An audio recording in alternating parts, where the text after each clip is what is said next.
Welcome to an introduction to safety for solar photovoltaic systems. This is the second part of the safety section, consisting of a video followed by a multiple choice quiz to make sure you get the key points from this video. In part 2 we're going to cover the following items: the list of different methods and identify the safe practices for hoisting and rigging, the use of ladders, stairways and guardrails, the use of head, feet, hearing and face protection, the use of power tools and the use of the appropriate fall protection, including the requirements for personal fall arrest and safety monitoring systems. And 2, we will recognize the principal electrical safety hazards associated with PV systems, including electrical shock and arc flash. There are many different types of work environments that contribute to fall hazards. The requirements for fall protection are quite complex and vary depending on the situation and the country conditions. Working on roofs, ladders, scaffoldings, and lifts all require fall protection considerations.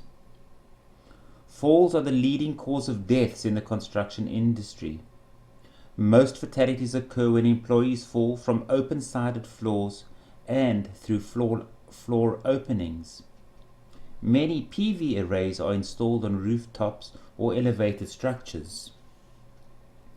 Each employee working on a working surface with an unprotected side or edge 6 feet, that is 1.8 meters or more above a lower level, shall be protected from falling by the use of a guardrail system, a safety net system, or a fall arrest system.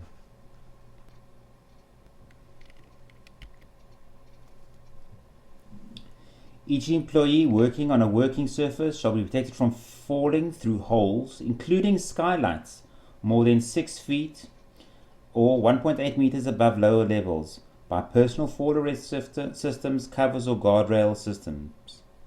If not, the results can be fatal, as shown in the slide on the right. Fall protection options include guardrails, safety nets, and personal fall arrest systems. The employer shall provide a training program for each employee who might be exposed to fall hazards. The program shall enable each employee to recognize the hazards of falling and shall train each employee in the procedures to be followed in order to minimize these hazards. Falls from rooftops are a leading cause of construction worker fatalities. Each employee engaged in roofing activities on low slope roofs, that is 4 in 12 pitch with unprotected sides and edges greater than 6 feet or more above lower levels, shall be protected from falling by either a guardrail system, safety net system, personal fall arrest system, or a combination of warning line systems, guardrail systems, a warning line system and a personal fall arrest system, or a warning line system and safety monitoring system. On roofs 50 feet or less in width, the use of a safety monitoring system alone without warning line systems is permitted. Each employee on a steep roof with unprotected sides and edges 6 feet or more above lower levels shall be protected from falling by a guardrail with toe boards, safety net systems, or personal fall arrest systems.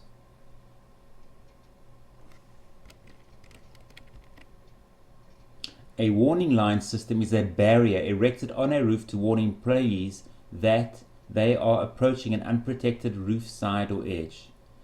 Designates an area in which roofing work may take place without the use of guardrails, body belts, or safety net systems.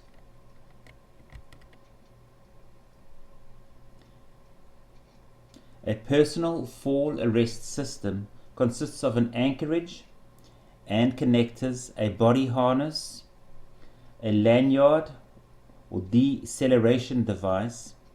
A personal fall arrest system places the employee into a body harness that is fastened to a secure anchorage so that he or she cannot fall. Body belts are not acceptable for fall arrest systems. Here are anchor points, lanyards, body harnesses.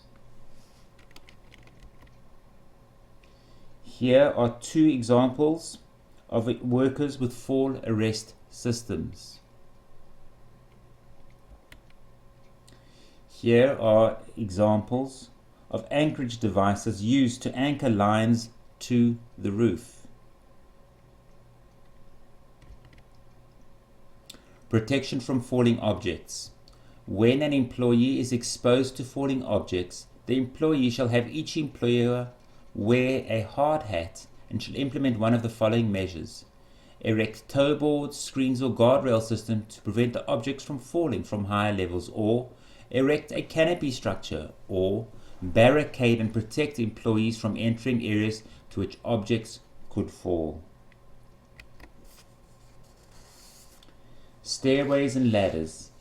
A stairway or ladder is required at points of access to a construction site.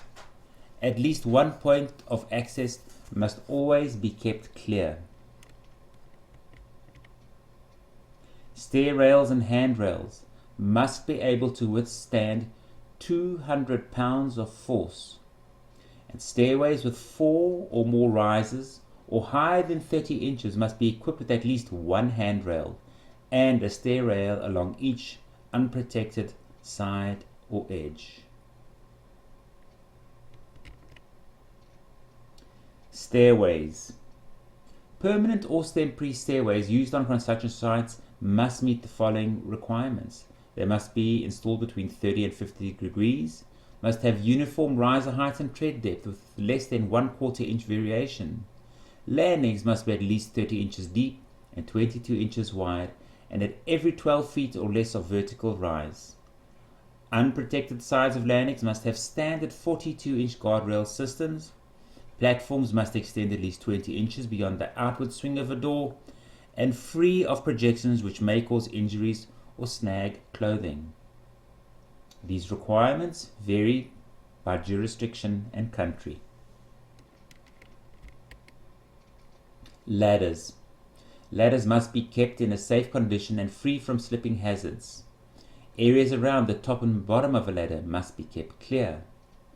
Rungs, cleats and steps must be level and uniformly spaced. Rungs must be spaced 10 to 14 inches apart, and side rails 11 to 11.5 inches apart. And use only ladders for their designated purpose. Do not use them for scaffolding, and do not use double-cleated ladders required for 25 or more employees or two-way traffic. Ladder angle.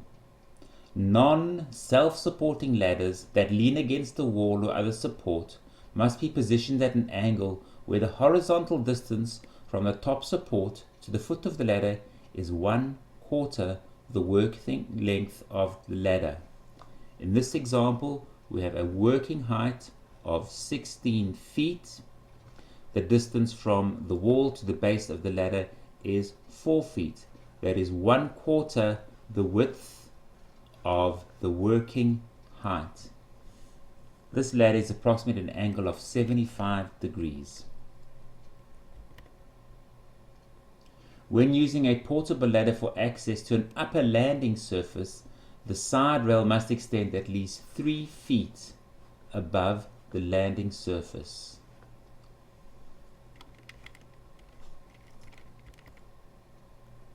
Ladder safety. Never use ladders beyond their maximum rated loadable capacity. Never use a ladder as a scaffold for any purpose except that it was intended. And never tie ladders together to make longer sections or use single rail ladders. Always secure ladders and use level and stable surfaces to prevent accidental movement. Always carry your tools in pockets, belt bags, or raised above and lowered by a rope. Always keep areas under the top and bottom of a ladder clear. Always use only double insulated or properly grounded electrical tools in a metal ladder. Always use ladders with non-conductive side rails when exposed to energized electrical equipment. Always inspect ladders routinely for damage or defects. and always train employees on the proper procedures to minimize ladder hazards. Electrical hazards. There are 4 main types of electrical injuries: electrocution, or death due to electrical shock, burns, and falls caused by shock. Electrical accidents are caused by a combination of 3 factors: unsafe equipment and/or installation, workplaces made unsafe by the environment, and unsafe work practices.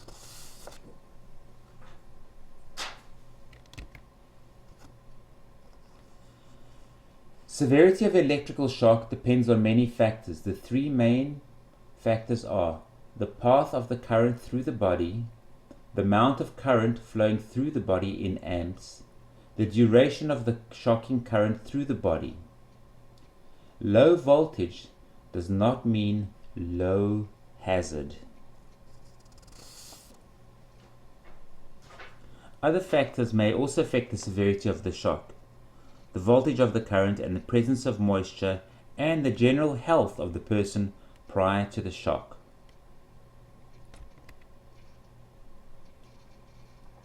How much current can hurt you? As the amount of AC current increases, the shock hazard increases. At a level of 1 milliamp, you will feel a tingle, and by 100 milliamps, your heart will start to go into shock, and by 1000 milliamps or 1 amp, your heart will stop and death occurs in minutes. DC current is also dangerous, and all forms of shock must be avoided. Arc flash.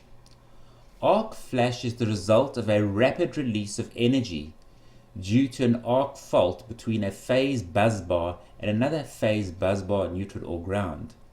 Watch this video and watch 50,000 volts on an electrical utility grid arc across the air across a gap of 15 feet.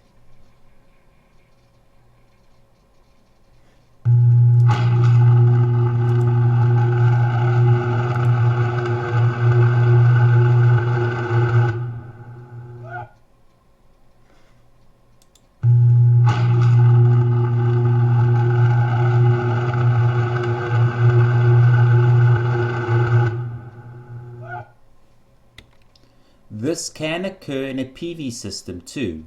Watch this video.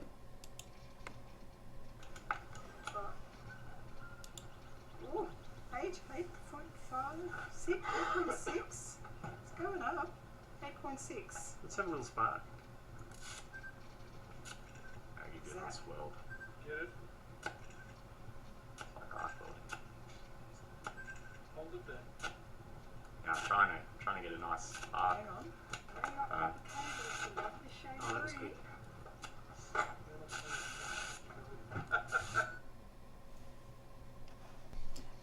An arc flash is similar to the arc obtained during electric welding, and the fault has to be manually started by something creating the path of conductance or failure, such as a breakdown or insulation. Preventing electrical hazards. Wear non-conductive Class E hard hats. Wear electrical hazard EH rated foot protection. Use properly grounded or double insulated power tools. Tools with damaged or worn power cords should be removed from service. Work on electrical equipment and circuits in a de-energized state using lockout and tagout procedures. When working on energized equipment is unavoidable, use the appropriate PPE, including helmets, face shields, gloves, or flame-resistant clothing, and beware of overhead power lines and buried electrical conductors.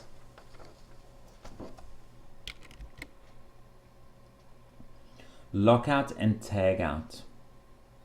Lockout and tagouts are standards and procedures to protect workers from the unexpected energizing and startup of machinery and equipment, or the release of hazardous energy during service and maintenance activities.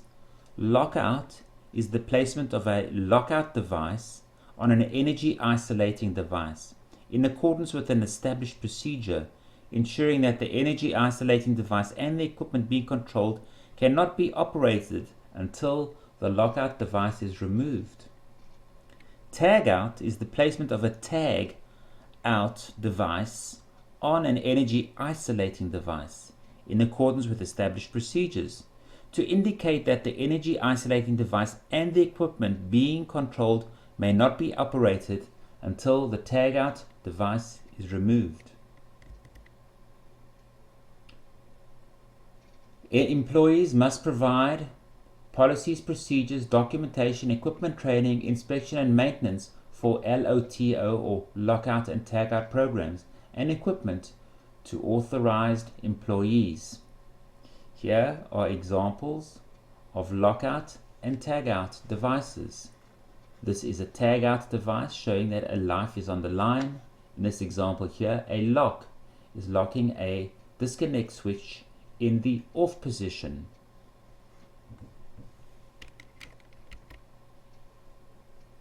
Power tool safety. All hand and power tools and similar equipment, whether furnished by the employee or the employee, shall be maintained in a safe condition. They must be confitted with guards and safety switches. Handheld power tools must be equipped with a constant pressure switch or on-off switch. Power tools are extremely hazardous when used improperly. Eye protection is always required. Some power tool precautions. Disconnect tools when not in use, before servicing and cleaning, and when charging accessories. Secure work with a clamp or a vise. Free both hands to operate the tool. Keep the tools sharp and clean. Do not wear loose clothing and jewelry that can get caught in moving parts. Do not use electrical cords to carry, hoist or lower tools. Keep cords and hoses away from heat, oil and sharp edges. And remove damaged electrical tools and tag them out as do not use. Fire protection and prevention. The employer is responsible for developing a fire protection program. That is, provide access to firefighting equipment at all times without delay. All firefighting equipment shall be conspicuously located, periodically inspected and maintained. Defective equipment shall be removed immediately and replaced. There are 4 standard fire extinguisher classifications. Class A for fires involving ordinary combustible materials such as paper and wood. Class B for fires involving flammable or non or combustible liquids or gases, greases or similar materials. Class C for fires involving energized electrical equipment. And Class D for fires involving combustible metals.